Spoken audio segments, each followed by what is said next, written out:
आइए दोस्तों देखते हैं आयतन में कुएं पर आधारित बहुत ही ज़्यादा अच्छा क्वेश्चन देखते हैं। और मैं आपको बता दूं, एक भाई ने मेरे पर कमेंट की थी कि भाई जो कुएं में से मिट्टी पर जो निकालने पर आधारित जो टाइप होता है उस टाइप को बता देना।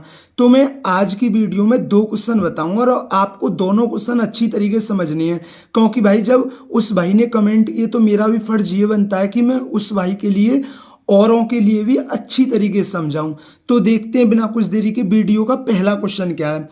20 मीटर व्यास वाला एक कुआं 14 मीटर की गहराई तक खोदा जाता है और इससे निकाली गई मिट्टी को उसके चारों ओर 5 मीटर की चौड़ाई तक फैलाकर एक चबूतरा बना दिया जाता है। इस चबूतरे की ऊंचाई होगी।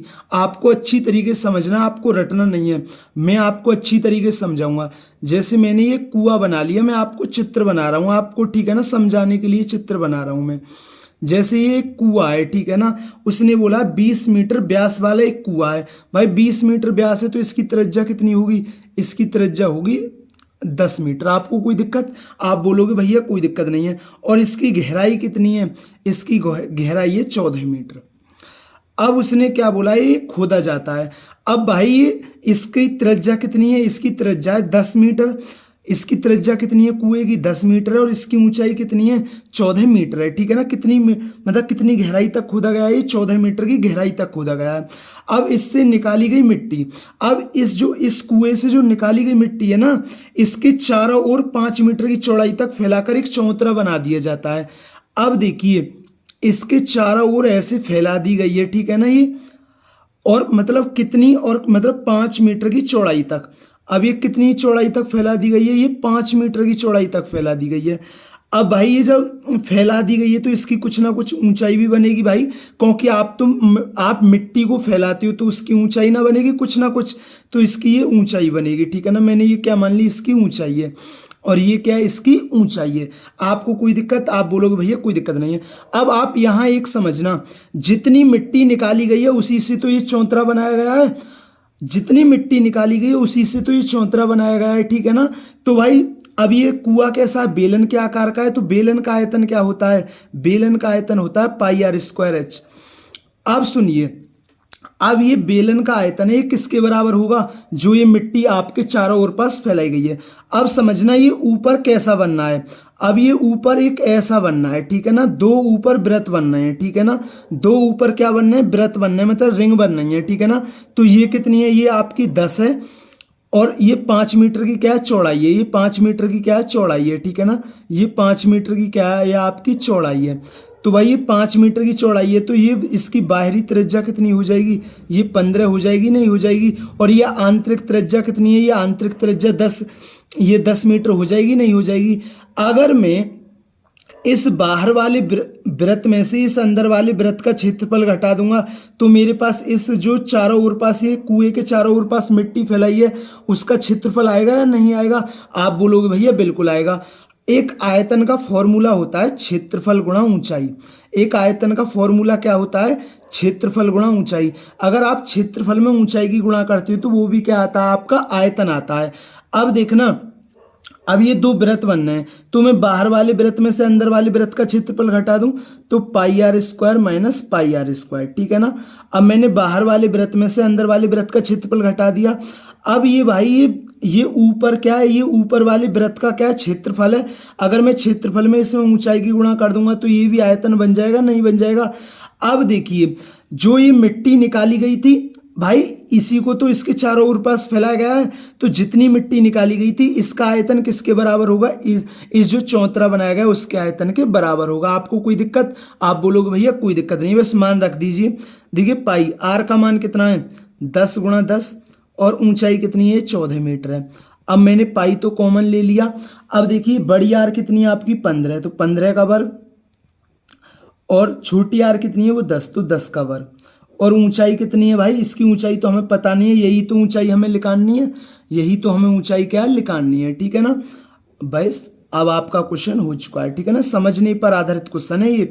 अब देखिए पाई से पाई कट गया, ठीक है ना। 10 गुणा 10 गुणा 14।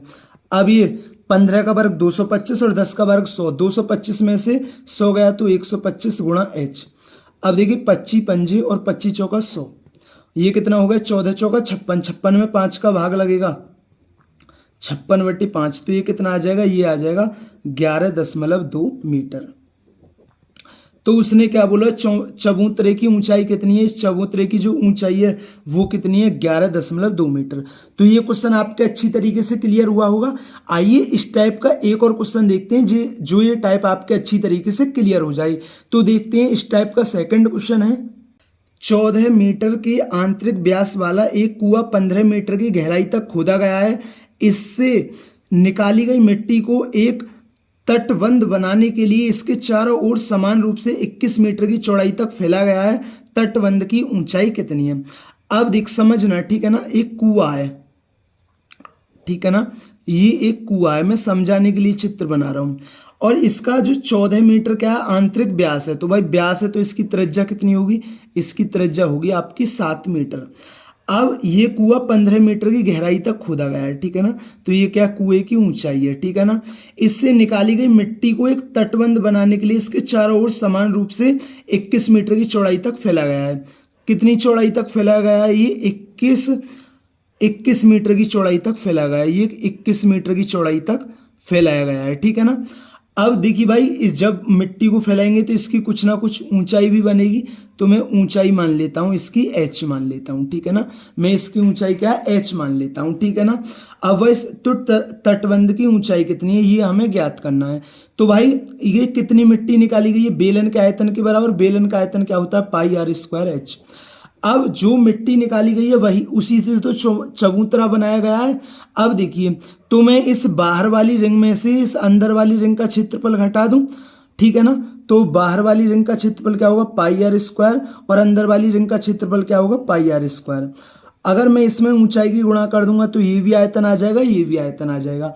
अब देखिए अगर मैं इसकी बात करूं, इसकी जो बाहरी त्रिज्या होगी वो बाहरी त्रिज्या कितनी होगी, 28 मीटर होगी या नहीं होगी। आप बोलोगे भैया बिल्कुल होगी, ठीक है ना, आप बोलोगे भैया बिल्कुल होगी। देखिए पाई आर की मान कितना है, तो ये 7 × 7 और इसकी बेलन की ऊंचाई कितनी, 15, ठीक है ना। मैंने पाई कॉमन ले लिया। अब ये क्या, 28 का वर्ग और छोटी आर कितनी हमारी, 7 का वर्ग और गुणा h, ठीक है ना। अब देखिए पाई से पाई कट गया, ठीक है ना, 7 × 7 × 15। अब देखिए आप ये a² - b² है ना, तो एक बार आप इसको जोड़ दीजिए, एक बार इसको घटा दीजिए। अगर आप ऐसे करोगे 28 के वर्ग में से 7 का वर्ग घटाओगे तो आपको थोड़ा लंबा पड़ेगा। तो 28 और 7 कितना होता है, 35, और 28 में से 7 गए 21। अब देखिए 7 × 21 और देखिए 3 × 5 = 15, 5 × 7 = 35 से 35 कट गया। तो ऊंचाई कितनी आ गई, वो आ गई 1 मीटर। तो तटबंध की ऊंचाई कितनी है, इस तटबंध की ऊंचाई कितनी होगी, वो होगी आपकी 1 मीटर। तो दोस्तों ये एक भाई ने मुझसे ये सवाल पूछे थे, तो मैंने आज की वीडियो में ये 2 क्वेश्चन बताए और दोनों ही क्वेश्चन आपके अच्छी तरीके से क्लियर हो गए होंगे। क्योंकि जब किसी ने पूछा है तो मेरा भी फर्ज बनता है कि मैं उस भाई के लिए अच्छी तरीके से 2 क्वेश्चन बताऊं, जिससे उसका भी टाइप क्लियर हो जाए। अगर दोस्तों वीडियो पसंद आई हो तो वीडियो को जरूर लाइक किया करें, चैनल पर नए हैं तो चैनल को जरूर सब्सक्राइब किया करें। थैंक यू दोस्तों।